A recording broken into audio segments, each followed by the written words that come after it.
So you guys are likely going to hear that Samsung, and particularly their highest end models, are going to be the most revolutionary or most impressive TVs in the Samsung lineup, and that 8K and all that jazz is going to be just the bee's knees. But the reality of the situation is there are some things to talk about when we are talking about Samsung, and so today I will be giving you guys the best Samsung TVs in 2020 that you can buy right now. Now, for starters, I'm not sponsored by Samsung or any other brand. I just give these outright opinions and facts based off of my time calibrating as a professional calibrator so I can help you guys make better purchasing decisions, because I know there's a lot of social media influencing going on right now, trying to influence and coerce your buying decisions. And I think it's wrong, and I think you should be told what's actually going on with the consumer market as far as televisions are concerned. Now, that being said, Samsung TVs in 2020 are all downgrades. Samsung has downgraded their entire 2020 line, and they are not a brand worth buying in 2020, so this list will be quite small. It is important to note that these downgrades are not small in nature. They are quite massive, leading to huge reductions in picture quality over their predecessors. But with that disclaimer out of the way, the Q90T is probably the first thing you could buy right now that I'd recommend. It is significantly worse in every way than the Samsung Q90R and is not recommended overall if you can buy the Q90R.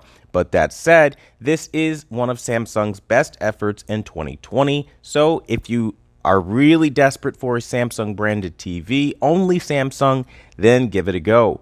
The next best would be the Samsung Q80T, again worse in every way to the Samsung Q80R, and it is not worth buying in 2020. But that said, this is Samsung's second best effort in 2020, so if you really want a Samsung TV, give it a go. Now to some more notable mentions. The Samsung Q80R, which is very hard to find, but is the best Samsung TV right now for motion anyway, and it is better than the Q80T. Now that said, the Q80R again is hard to find, and it's not perfect, and it is a downgrade over TVs like the Samsung Q8FN, but if you can find it and you can get your hands on it, it is better than what's being offered on the current market right now. Now that leads us to our Samsung Q8FN. This is an extremely rare TV in 2020. I haven't found any place that has it, so if you find it, definitely get your hands on it because it is a true gem.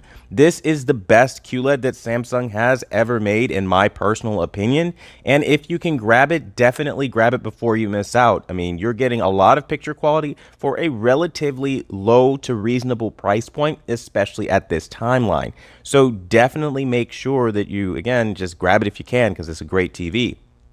But in summary, guys, I wouldn't recommend that you buy any of their 6 series or 7 series QLEDs, ranging from the Q60R, the Q70R, the Q60T, or the Q70T. If you can, try to go back a couple years prior into the FN line. And I know it's really hard to do, and I'm asking the impossible of you, but that's really the best way that you're going to get QLED TVs. Now, I know a lot of you might be thinking, well, Quantum, why are there only QLED TVs on this list? Well, simply put, their non-Quantum dot TVs are not worth buying in 2020. Simply put, those TVs are ranging anywhere from $500 to upwards of $1,000 even, depending on sizes. And honestly, my guys, you can do so much better with brands like Hisense. Again, they didn't put me up to this. Right now, seriously, Hisense for budget customers are offering way more than these luxury brands at like almost pennies to the dollar by comparison. It's almost ridiculous what you get, right? So without quantum dots and full array local dimming like you'd find on the brand new Hisense H9G, which you can pick up literally right now today on Amazon for like $9.99, you know, you're going to be getting something a lot less with Samsung's entry-level line. That's like the whatever series nowadays. I think it's like the TU series. I don't keep up with this kind of stuff. I honestly don't care about those lines.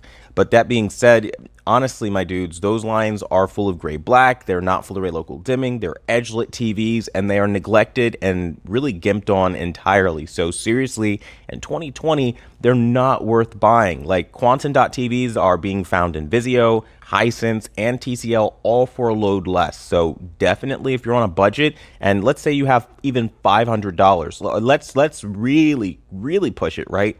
You only have $399 to spend. you can still buy yourself a quantum dot TV with full array local dimming on Hisense's side of things. And that's how competitive the market has gotten. So I think a lot of the downgrades that we are seeing is Samsung's response to that. I don't know if maybe it's forcing them to, I guess, cut back and try to make prices cheaper, or I really don't know what their real end game here is, but I don't like it, right? It's a big downgrade, and I feel like this is all done to push the substantially inferior 8K versions of their QLED technology. I think you should look at Hisense Quantum Dots again. I think you should look at Sony or Panasonic OLEDs as an alternative at the highest end. And I think Samsung is sleeping on their customers in 2020, and you deserve so much better than that as human beings and so much better than that as customers. Samsung used to mean something. They used to offer truly premium products, and those days are over. So if you want quality in 2020, seriously avoid the 2020 line of Samsung TVs, because whatever quality you think you're getting right now, Samsung has really slept on you for the last 2 years. And that's just been my prognosis after really studying and taking apart these TVs for the last 2 years.